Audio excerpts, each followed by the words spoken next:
আল্লাহ আমার চেয়ে বড় পাপী এই দুনিয়াতে কেউ নাই, আকাশের নিচে জমিনের উপরে আমার চেয়ে বড় পাপী কেউ নাই। আমরা বলবো আল্লাহ তুমি প্রশ্ন করার আগে তোমার একটা কথা বলি, আমারে কিছু জিজ্ঞেস করো না, আমি সব করেছি। এমন কোন পাপ নাই যে পাপ আমারে দিয়ে হয় নাই। কিয়ামতের দিন আমরা বলবো আল্লাহ আমার আমল দিয়ে জান্নাত চাই না, আমি তোমার দয়া দিয়ে জান্নাত চাই। এ দোয়াটা আল্লাহর কাছে এত পছন্দনীয় কারণ এ দোয়ার প্রথম অংশে আছে তাওহীদ, আল্লাহর একত্ববাদের ঘোষণা। লা ইলাহা ইল্লা আনতা, ও আল্লাহ আপনি ছাড়া কোনো ইলাহ নাই, উপাস্য নাই। এ কথা বললে আল্লাহ বড় খুশি হয়ে যায়, সুবহানাল্লাহ পড়েন। এ দোয়ার দ্বিতীয় অংশে আছে তাসবিহ, মানে আল্লাহর প্রশংসা, প্রশংসা সূচক বাণী। সুবহানাক সুবহানাক সুবহানাক, ও আল্লাহ আমি আপনার পবিত্রতা ঘোষণা করছি, সুবহানাক। এ কথা শুনলেও আল্লাহ খুশি হয়ে যায়, সুবহানাল্লাহ পড়েন। এই দোয়ার তৃতীয় অংশে আছে তাকরীর, তাকরীর মানে পাপের স্বীকৃতি। তাকরীর মানে কি?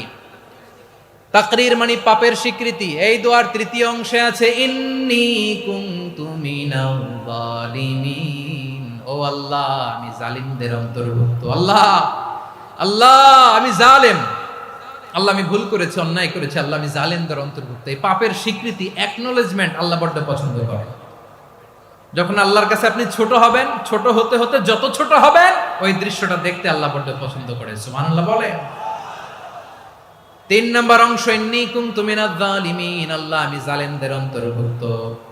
সাইয়েদনা আদম আলাইহিস সালাম ভুল করে যখন নিষিদ্ধ গাছের ফুল খেয়ে ফেললেন, ফল খেয়ে ফেললেন, আল্লাহ বললেন আদম ক্ষমা পেতে চাইলে তুমি আর হাওয়া মিলে স্বীকৃতি দাও, পাপের স্বীকৃতি। আর পড়ো রব্বানা যালামনা আনফুসানা ওয়া ইল্লাম তাগফির লানা ওয়া তারহামনা লানাকুনান্না মিনাল খাসিরিন।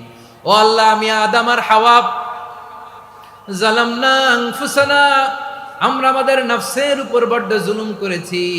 আল্লাহ ওয়া ইল্লাম তাগফির লানা ওয়া তারহামনা, আপনি যদি ক্ষমা না করেন, আপনি যদি দয়া পরবশ না হন, আপনি যদি রহম না করেন, আমরা তো ক্ষতিগ্রস্তদের মধ্যে শামিল হয়ে যাব। এই দোয়া করার সাথে সাথে সাইয়েদনা আদম আর হাওয়া আলাইহিস সালামকে ক্ষমা করে দিলেন কে?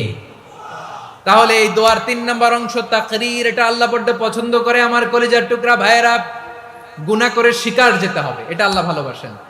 সাইয়েদনা আবু বকর রাদিয়াল্লাহু তাআলা আনহু বিষ্ণু ইসা ইসলামকে বললেন, ইয়া রাসূলুল্লাহ আল্লিমনি দুআআন আদউ বিহি ফি সালাতি, নবী হে আপনি আমার এমন একটা স্পেশাল দোয়া শিখায় দেন যে দোয়াটা আমি নামাজে পড়ব। নবী বললেন তাহলে তুমি পড়ো আল্লাহুম্মা ইন্নী যালামতু নাফসি যুলমান কাসীরান ওয়া লা ইয়াগফিরুয যুনুবা ইল্লা আনতা ফাগফিরলি মাগফিরাতাম মিন ইনদিকা ওয়ারহামনি ইন্নাকা আনতাল গফুরুর রহিম। সুবহানাল্লাহ।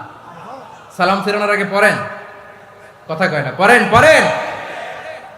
ও আবু বকর, নামাজে যদি দোয়া করতে মনে চায় এই দোয়াটা পড়বা, আল্লাহুম্মা ইন্নী যালামতু নাফসি, আল্লাহ জুলুম করেছি আমার নফসের উপর, যুলমান কাসীরা অনেক জুলুম, ওয়া লা ইয়াগফিরুয যুনুবা ইল্লা আনতা, আপনি ছাড়া এই জুনুব, এই পাপ ক্ষমা করার দ্বিতীয় কোনো রব নাই। আছে?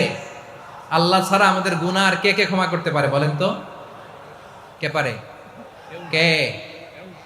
এজন্য আল্লাহরে বলবেন আল্লাহ আমি ছাড়া তোমার গোলামের অভাব নাই, ও আমার রব আমি ছাড়া এই জমিনের বুকে তোমার গোলামের অভাব নাই, কিন্তু তুমি ছাড়া তো আমার দ্বিতীয় কোনো রব নাই।